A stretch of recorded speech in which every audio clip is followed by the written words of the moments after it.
Go Play Esports Podcast with Christopher Turner, Go Play founder and CEO, esports coach at the Southern University Lab, and gamer. Discussions on the emergence of esports at the K-12, collegiate, and professional level. Let's go! Let's go play.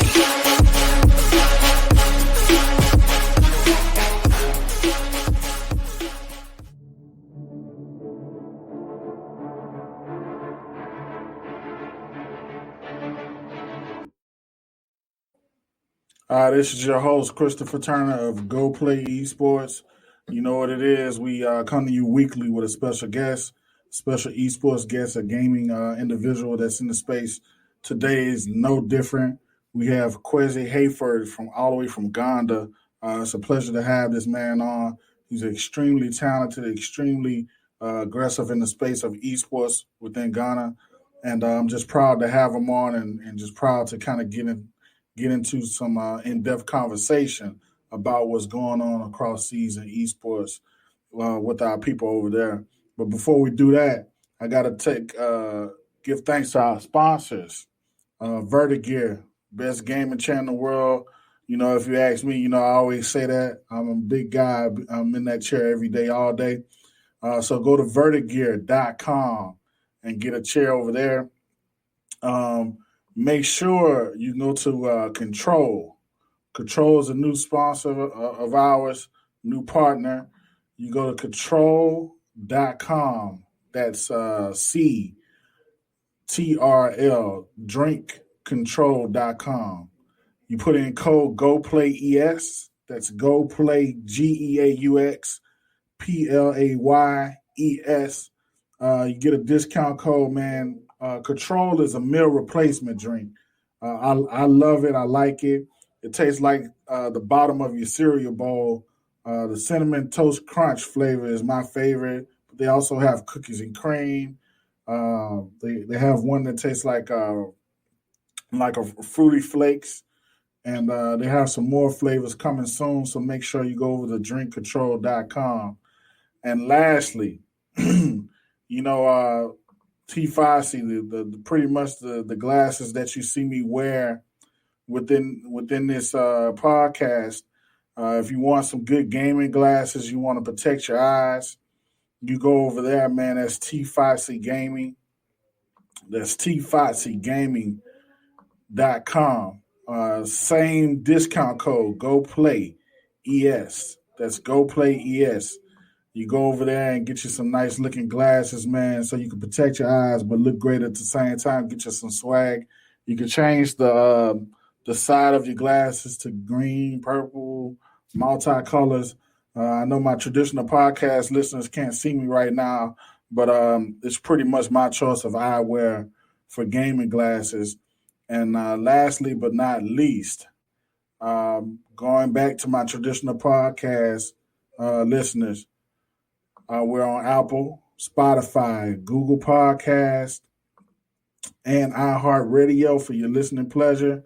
Like I said before, give us a few days to upload everything, and then we'll kind of get to it and keep you updated that way.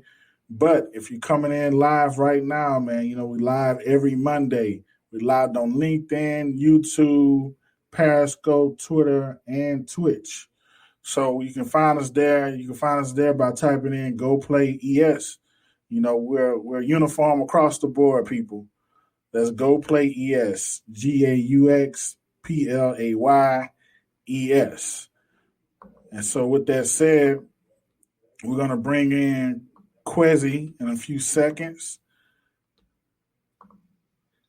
Kwesi, how you doing, brother? Hey, I'm fine. I'm great. I hope you can hear me well. We can hear you well, man. And for the ones that don't know you, Kwesi is the president of Esports of Ghana. He's the founder of Kid Esports, the founder of Roots Esports. He's also the chief streamer officer of Studio HD Ghana and Gameplay TV. Welcome to the show, man. Thank you, Chris, and I'm glad to be here. and hopefully we want this conversation to be a great one. Yeah, I think it will, man. I think it's gonna put a great scope on where esports is on a global scale, man. And we just want to connect those dots, man, because I think people within the states get caught up in a bubble and they don't realize how big this thing is, man. So hopefully this conversation would open up more conversations that we can grow this thing the way it should be. Definitely. And so I did a brief introduction. Let's kind of go into who is Kwesi and let's tell them about your background. Oh, Get okay. into that, man. Well, I have a background in graphic design. I studied visual art in my secondary school, and then I moved to the university to do industrial arts. But whilst in university, even though I had an offer to do graphic design, I didn't study graphic design. I did metals. Metals is much more into jewelry construction with metals and stuff like that. But I ended up doing graphics because I fell in love with gaming, movies, and I just loved entertainment and the gadgets. And the closest to all these is design, right? The principles of design, and that kept me going. And even today, I don't use my degree in the university to work. What I used to work is my graphic design knowledge and experience, and that propels me also into the esports space as well.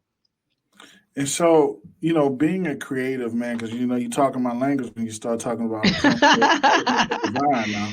Yeah. So like going into the space, like what turned you on to gaming? Were you a gamer before or after the university you kind of got introduced to gaming? Like what was that whole track? I think the gaming has always been part of me. Back in the days, there's this even before the Tetris kind of handheld consoles, there was this other consoles that is one color that you maybe somebody's I've forgotten those. It was just handheld. I fell in love with it, and I always bothering my mom to buy me these kind of toys, and then I have an auntie who traveled to Germany, and she bought me a Game Boy, Wow. and that sparked. And my first, I still remember those games, the cartridges that came with it, Contra, and then DuckTales, and those are my favorite games anyway. So that propels me. And then when I got to the university, that's where online gaming became something for me, and I saw esports as a bridge to greater heights. So I actually saw a guy playing Warcraft 2 in his room, and I had a friend also who was manager of an internet cafe at the Queen's Hall, which was one of the residence hall in the KNUST. So I just fell in love, and I got my first student's loan. I used to buy a computer, and my roommate. I mean, back in the days, my first year in the university, we were like 8 people in a room. So we call it patching, right? Yeah. The normal student supposed to be in a room like 2 or 4, but everybody in the room has an extra person. So I was a patcher, like I was an extra, but I bought a computer. So, everybody will love you for bringing a computer into the room.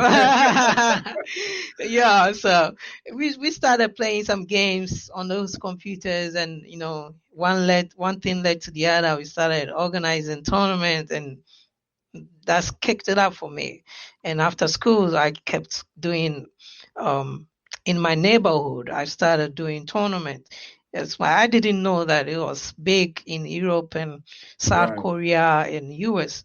And then later on, when I started working, I started researching, and I got to know about all these big companies like ESL, DreamHack, and all the big companies doing online tournaments and stuff like that. Like, wow, I gotta still maintain my focus on this thing. Right. Man, it's crazy how the internet helps you get exposure without having the means to travel, man. And you're just being a part of the culture, saying, "Hey, I want to do some cool stuff within my community and just do some tournaments." You weren't thinking massive scale until you got exposed. So Definitely. that's great, man. And I also love that you were playing your Game Boy, and You know, over here in the States, man, we used to have to blow that cartridge when it got dirty, man, in order for it to play. Yeah. Dad, I still want to own a Game Boy, man. Yeah. You know, the one color thing.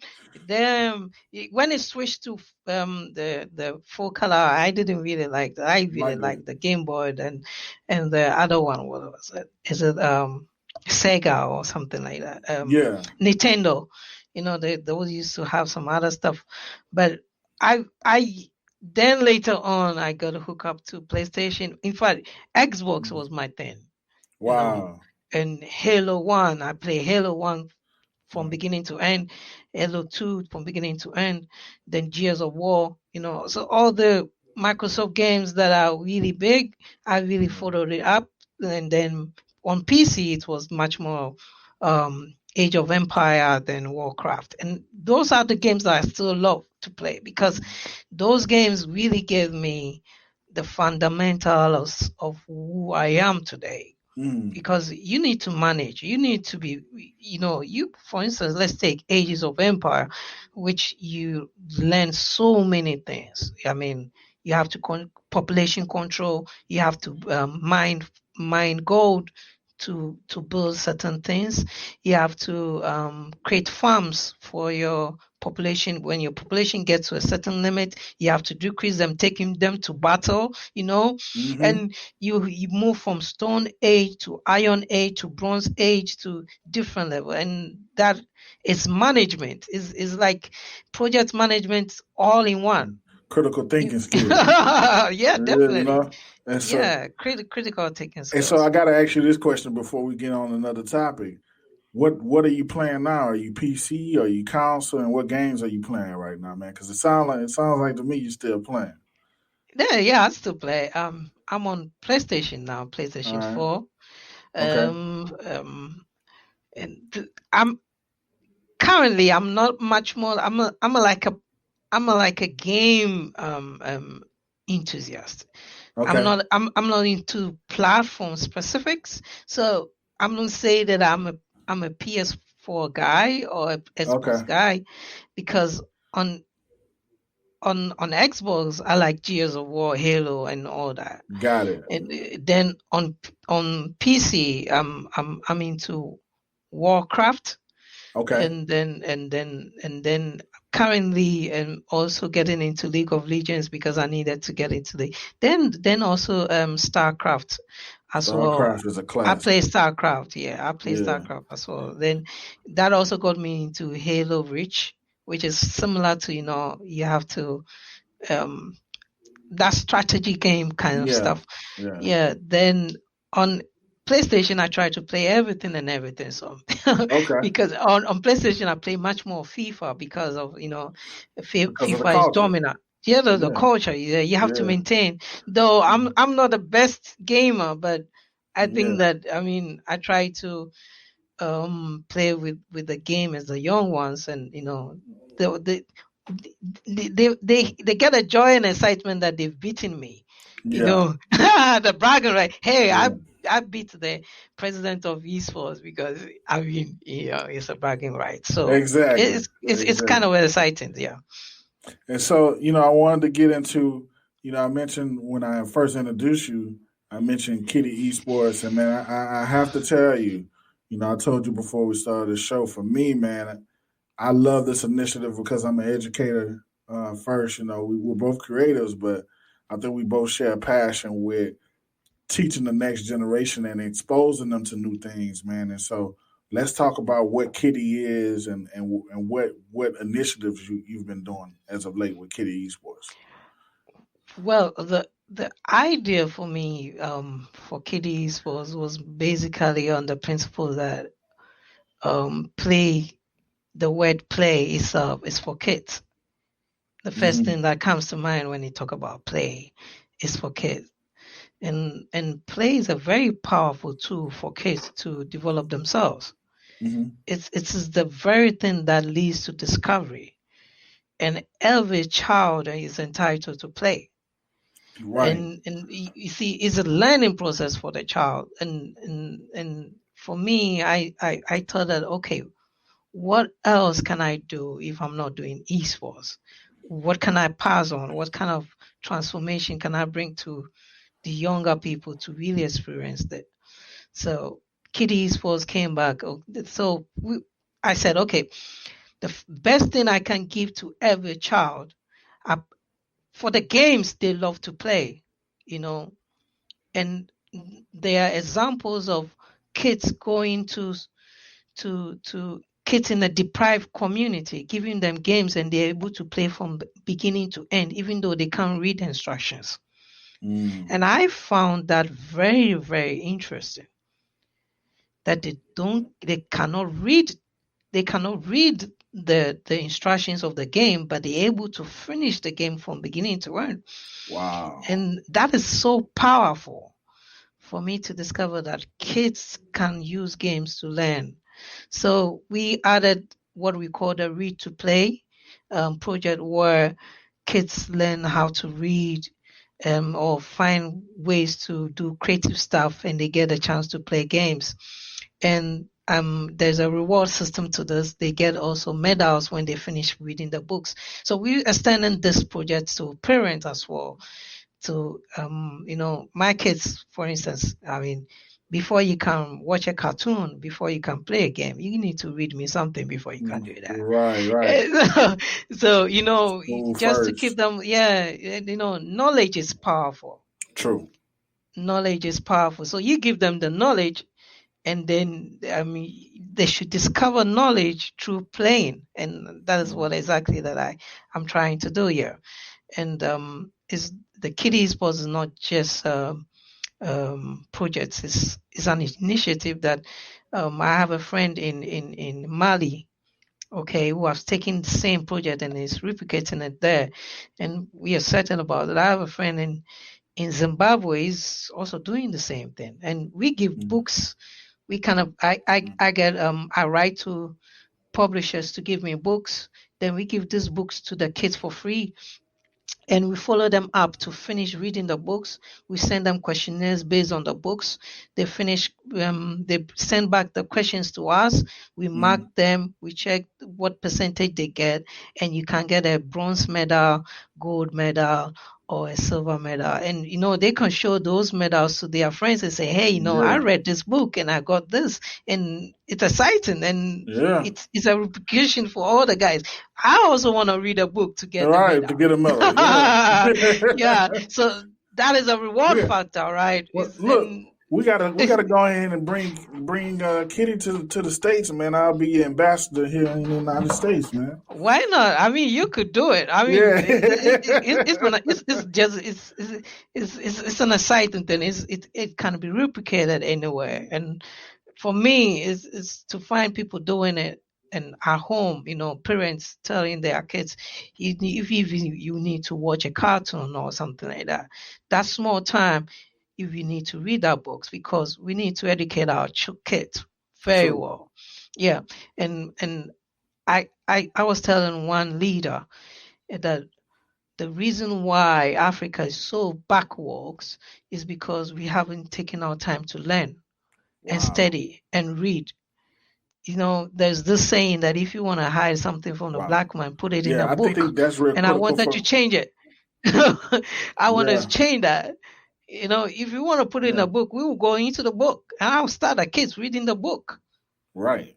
And if you give the kids the ability to read books, you can take them from there. You can take the right from them. You can talk about Malcolm X. You can talk about all the great leaders in Black American history. They are readers. True. Right? They are readers. Yeah, and because they know the word, they know the power of what they are saying, nobody can back them down. Right. And that for the black kid is supposed to be so. Give them knowledge, the power to become who they want to become. And discovering that through video games is so powerful. For me, that is key for me. If I can give any kid anything in the world, I want to give them reading. And I will use video games to give them that. Wow. Now, that's powerful, man. It really is, man, because it hits on all good principles as far as, using, I've been on record for calling it the chocolate over the broccoli approach. Using these games and the whole industry of esports to everybody likes chocolate, but Uh-huh. the real broccoli is what you're saying, the literacy, the job production behind what's going on and learning new skill sets so you can give them tools, like you said, to be who they want to be, man. I got to applaud you for that, man. And so I wanted to kind of get into, staying on topic. I wanted to kind of get into one, what's been your experience going to some of these villages and schools that never saw a game system before, and like you said, they're playing the game without knowing how to read the instructions of the game. And two, do you have any success stories of teenagers and young adults, man, that come through your program or services to the point where you saw growth? Are they now with you, working with you? Okay. So the experience is great and it's quite exciting for me because I get a lot of support. And I have a team that works with me and travel with me to these places to do that. And we had a long list of schools inviting us to come to their schools to as they see it as video games in Africa in even in the education sector is felt as if is a bad thing, right? Unless the school administrators really understand the principles of problem solving with video games. So when it comes to that, I will tell you a story about one of a specialist school that invited us to come over. These are specialist school in the case that the kids are not, let's say they have, some of them have Down syndromes, Mm-hmm. this kind of specialist kind of school, and they invited us to come over, and it was an amazing experience for them. Wow. We had puzzles, we had coloring sheets, and they went through all that process, and after that they begin to play the games, Mm. and they enjoyed it so much so the school administrator said, we're gonna bring you back and back again. you know and all these, the school didn't pay a dime. The only did was that they put the transportation to send our equipment to the place and back and forth. So that really gave us quite an experience. And for me, to see the kids smile and enjoy the games is much, much more a top notch for me. And you asked whether we have kids. We started this program like a year and a half ago.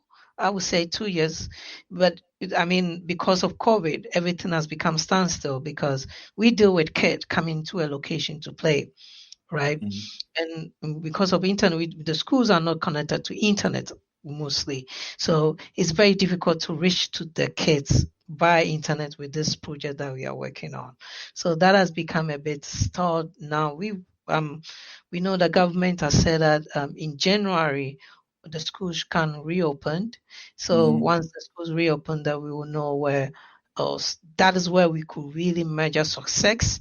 But now I can really measure success. I can really talk about experiences from kids at the Ghana Reading International Reading Festival.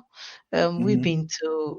We traveled to kind of a village. I sent you some pictures and video. We've been to Yeah, I showed some places, and earlier. then yeah, Yeah. we had a Mhm. lot of um and we do also a lot of charity events, you know, events, charity houses called us to come and set up and be there for them. This is what I think. Yeah, this is also kind of, and you see the kids and the love, and it's exciting. And my Yeah. stand is always crowded. Yeah. My stand is always crowded. I mean, Yeah. once we get there and we set up the TVs and we put the TVs on, all the kids from, you don't you would we don't know where they come from. They've come and line up. I was like, oh, wow. There was one event we couldn't control the kids. We have to put off all the TV set and put them back. We have to draw a line for them. You need to stand behind this line. You don't need to come because the kids were so much, and we had little resources. But I mean, we keep on doing what we love to do. That's awesome, man. And so, you know, I you know, when you're independent and you're an entrepreneur, man. So, you know, I own Go Play outright. So we're gonna run over today because I feel like you do so much that you need to be celebrated, and we need to let the world know what you're doing. So forget the 30-minute mark today, Kwesi. I wanted to talk about Queens, man, and this initiative is real big for me, man. Because I have two daughters. Definitely. So I wanted you to talk about Queens for a second. Okay, Chris. Well, I mean, Queens is like I think that my heart is just, I have a philanthropic heart. I think some parts in my life, when I was a kid, I didn't have it all rosy. I have a difficult lifetime. I've saw things on my head. I've been, it's, as you say back in maybe in US, I'm a ghetto boy. There you go. I'm from the boy project too. Yes, I'm from the project. Yeah, you get it. I'm from the project. I have had difficult time, so I have love for giving initiative for people underprivileges, right? So there was one time I was driving home. Then I see these girls that they are called kayayo. These kayayos are girls that are porters, right? Like, they to make ends meet in the day, they have to do errands for people in the market. So you go to the market, you buy your stuff. They will carry your stuff to one point, and then you pay them something. Right. So in the evenings, and these girls come from the north. They migrate from the north where education is little. So they have no education at all. So I see these girls and I said, wait a minute, what is the best way to train these girls in something entrepreneurship? And I said, video games, because you don't need a degree or a certificate to play video games. True. Give me a girl who has no education. Give me 1 to 2 months. I will teach him how to play a video game. And through that video game, he will learn entrepreneurship, he will learn management, he will learn education, he will learn streaming, he will learn so many things. I said, okay, great. Then let's start Kwesi Esports, which is basically bringing girls from all backgrounds, rich, poor, whatever. Bring them together and let them play. And also to tell the African story from the female standpoint, because we don't have so many girls in esports. So if we could have a team that could represent Ghana in esports, and I mean, so for the girls, we give them what they want to play. So we have NBA 2K and we have FIFA, and then we ask them what mobile games they are playing. So they listed them down. So we're trying to start a league for them. So amazing. And we try to also find exhibition matches for them as well. And then currently what we're working on is they want to have their own show, girls show, right? There you go, man. Live stream show. I like that. So they're going to talk about everything girls, everything video games, everything digital, everything about what they are doing. And sometimes it will be gameplay. Sometimes it will be talk about girls, adolescents growing up and stuff like that. So we're creating that platform for them. Then also it's also for them to become content creators, right? So we need to provide the tools and skills for them to do that. So that's basically for Kwesi Esports. I mean, it's a place for girls to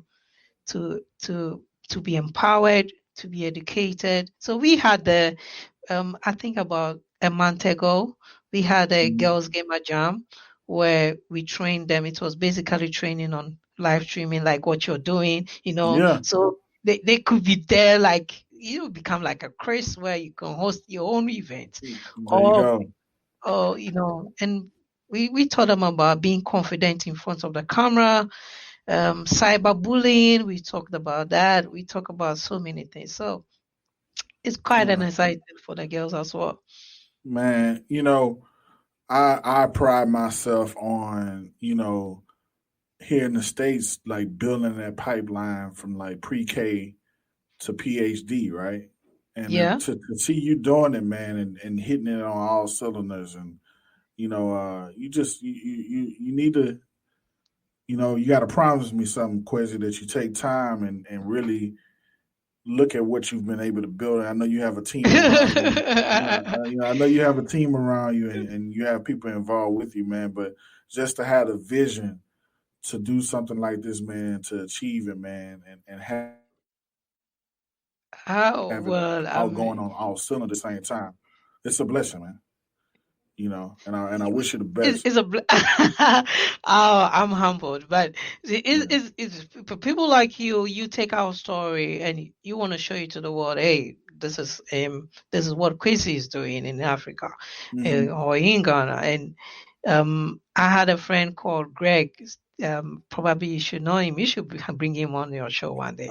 I will, Um, man. uh, Greg is kind of a great supporter. He traveled all the way to Ghana to kind of say, "Hey, I want to come and see you."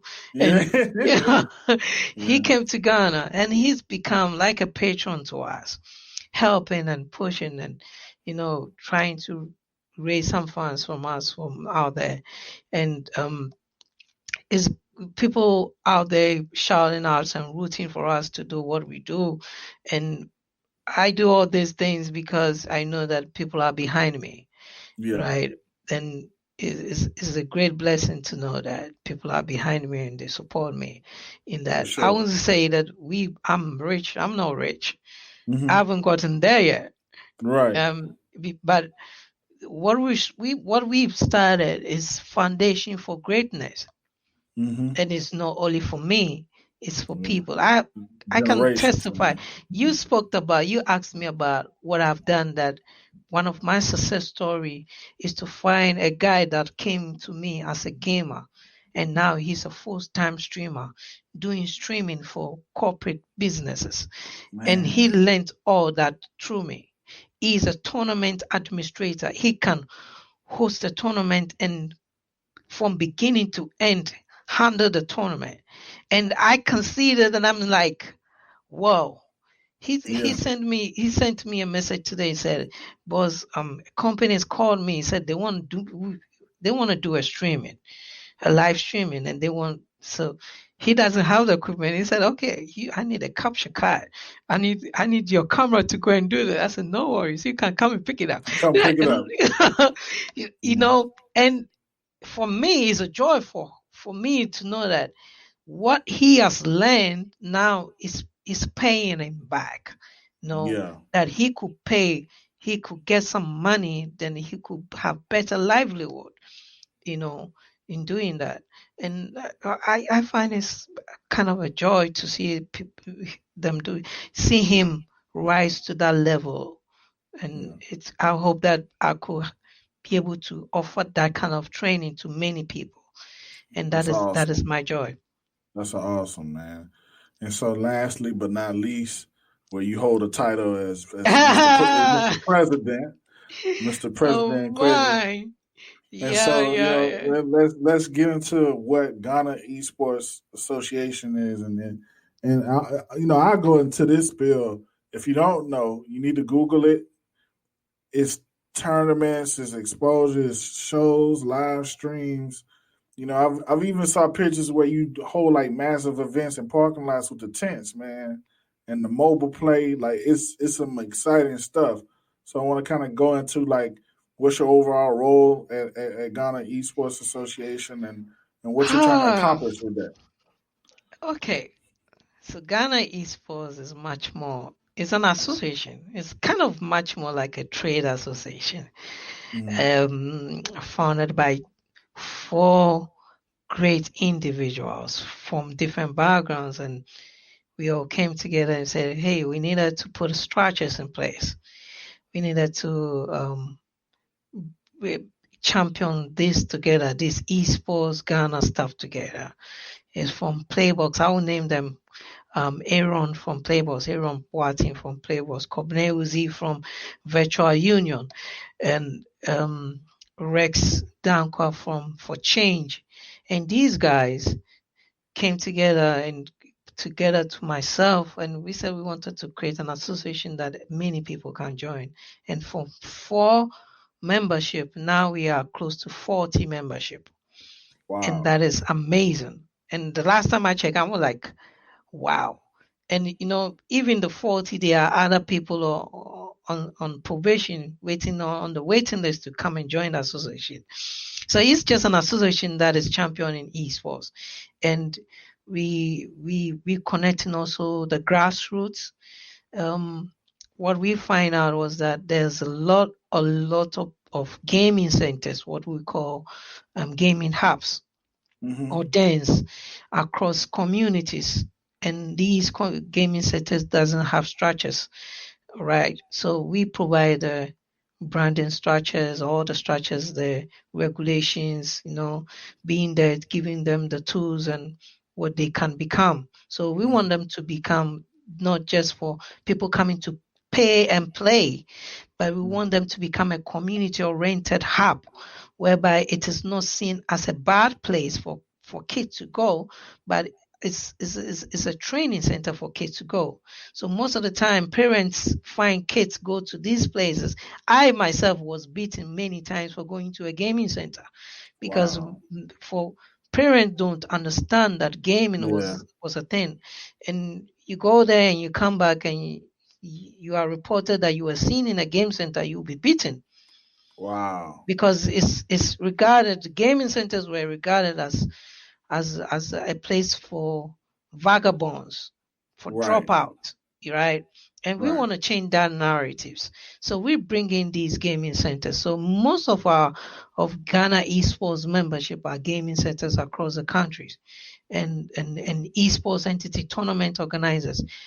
As we even have other corporate entities within the association, not entirely gaming oriented. For instance, photographers, photography agencies, media agencies, vendors, companies or businesses that sell gaming peripherals, they are all members. So far as you find yourself that you want to champion esports, you can become part of us and tell us what you want to do when you join. So we have events, for instance. One of the key things, we have events.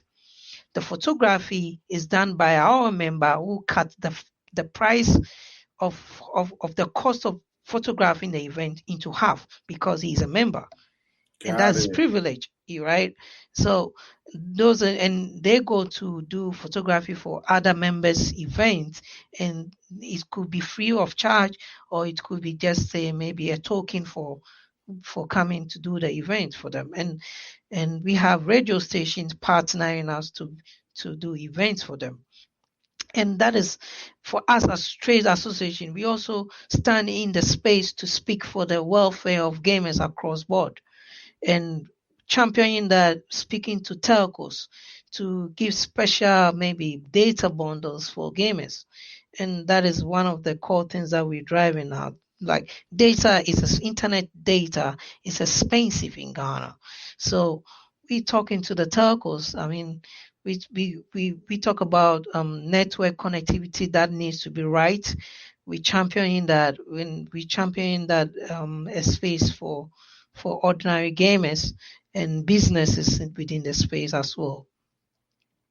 Man, that's amazing. That's so what you've built is an ecosystem of resources and people that you can pull from and help each other, man, and help esports grow within Ghana and beyond, man. Yes, definitely. I mean, I have my own. I mean, anything that comes to mind, and I think that is good to do. So far as it's not available here, I will do it. Mm-hmm. That's my spirit. If it's not here, and I'm seeing it somewhere, if I approach anybody internationally, and they won't do it because Africa is not their market, I will do it. I'll start it. Right. So, for instance, I approach an online gaming platform to come to Africa. I chased them for 2 years. He said, hey, Africa is not our market. I said, okay, fine. If Africa is not your market, I'm going to start it. So I started Play Arena. And Play Arena became an online. And just when we started last year, around this time last year, during the COVID time, Play Arena became the online engagement for gamers in Ghana. We just did, I mean, so averagely we did like 2 events every month. So you multiply that 2 events every month, how many tournaments is there? That's a lot of tournaments. That's a lot of tournaments. So, even we go for weeks without tournament, the gamers come to us and say, hey, why aren't you having tournament? Because tournament is the way to engage the community. Right. It's to keep the gamers vibrant and keep them and engage and keep them going. So, I mean, we partner with companies to do tailor-made events for them, and most of our tournament is not specifically because of the prize pool, but because of participation and engagement and creating something that the gamers themselves feel they are part of as well. That's amazing stuff, man. I gotta bring you on for a number 2 show, man. You're doing a lot. You're doing definitely. a lot, man. Number 2, we'll talk about Africa now. We talk about Africa and we talk about my friends. Let's all do my a friends full doing panel. what? Yeah. We could bring them in. Let's get everybody in, man. Like I really want to support you guys in Africa, man. And I really want the world to see what's going on, man, on a global scale and what y'all have been able to achieve with little resources. Yeah. Question. Like, I want to give a shout out. I want to give a shout out to all the other great guys in all the other Africa countries doing great things. You may not know the head of them.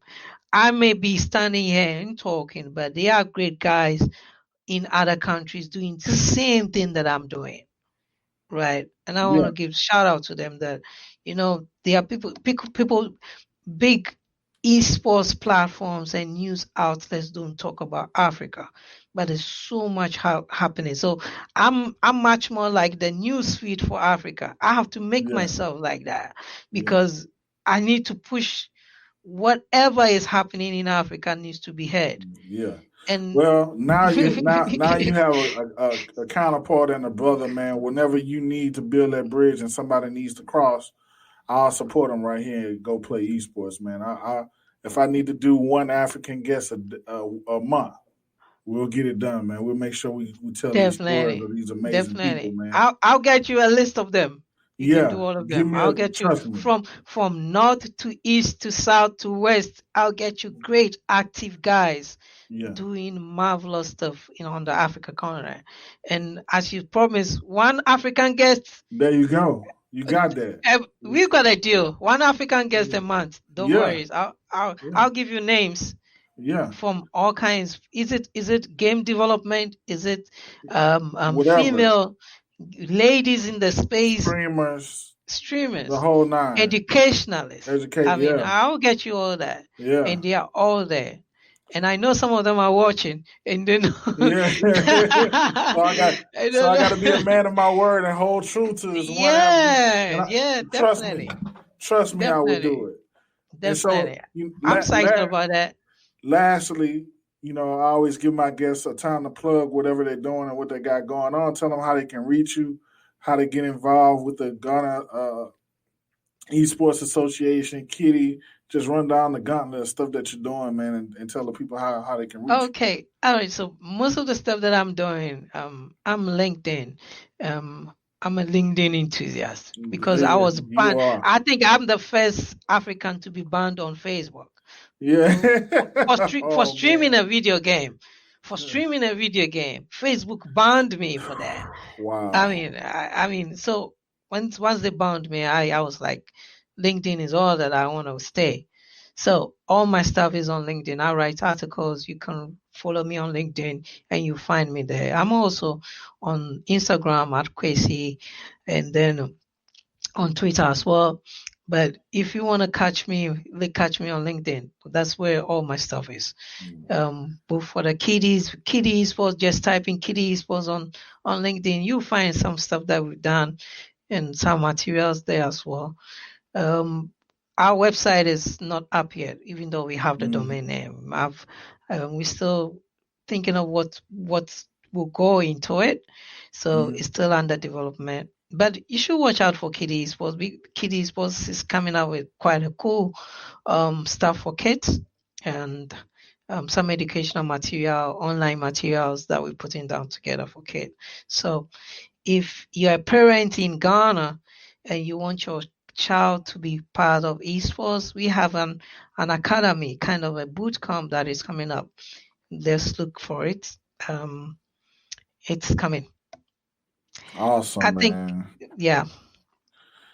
But it was nice having you. You've been an amazing guest, man. We're gonna continue building our friendship and brotherhood, man. You know, I'm not going anywhere. And man, just thanks for coming on and telling a little portion of your story.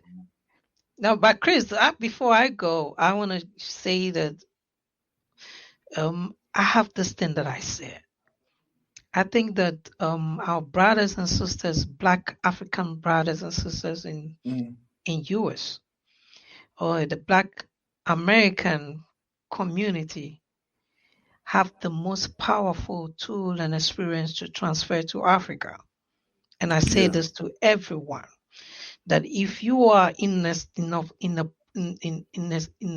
position to do something for Africa, this is the time. Come back home, bring resources to Africa, build the motherland, expose the motherlands to the good things in America. If you think United States is home, Africa is home better. And I hopefully, definitely, I know, Chris, you come down to Africa and come and experience the motherland. Let me tell you something. As soon as the COVID ban is done, I'll be in Ghana, man. I'll soak up the culture, man, and really experience, like you said, the motherland experience on where it all started, man. We're gonna do cultural exchange between your guys, your kids in your school, and some kids here as well. We could do that. I mean, they should play something together online, and we see where we pick that one from. We could definitely schedule that. Yeah, that'll be fun. That'll be fun.